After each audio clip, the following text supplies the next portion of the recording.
આજે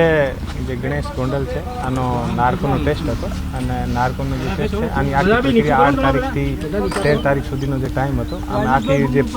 આખી જે પ્રોસિજર છે આખી પ્રોસિજર કમ્પ્લીટ થઈને અને આજે આનો નાર્કો ટેસ્ટ થઈ ગયો છે.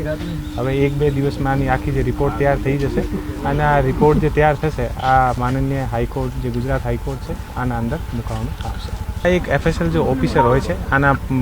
પોતાના રીતે બધા જે કેસ છે આની સ્ટડી કરીને અને આને આધારિત એ લોકો પસંદ તૈયાર કરતા હોય છે અને અમે જે આઈઓ અને જે પોલીસ ઓફિસર હોય છે આ સમયે અમે કોઈ પણ પાસે નથી રહેતા અને આનો એક આખો જે એક પ્રોટોકોલ હોય છે અને આ પ્રોટોકોલને તે લોકો બધા કરતા હોય છે અને પ્રોટોકોલ આધારિત કરીને અને એ લોકો અમને પછી આનો જે કન્ક્લુઝન છે એ આપવાના હોય છે અને આ કન્ક્લુઝન આધારિત અમે લોકો હાઈકોર્ટમાં રિપોર્ટ કરીએ. અમે કોઈ પણ જગ્યા હાજર નથી અને અમારું કામ હોય છે આરોપીને લઈને આવવાનો અને આનો જે આઈઓ હોય છે એ આઈઓનું કામ જે FSLના જે ઓફિસર હોય છે આના સાથે ચર્ચા કરવાનું અને ચર્ચા કરીને અને જે આને જરૂરિયાત હોય આ વસ્તુ આપીને અને પછી આનો જે પર્સનલ અલગથી રૂમ હોય છે આના એડવોકેટ હોય છે સાથે એડવોકેટ અને બધા આને ભેગા ઊભા રહે હોય છે અને અમે પોલીસ ઓફિસર ક્યારેય પણ અમે આને પાસે નથી ઊભા રહેતા.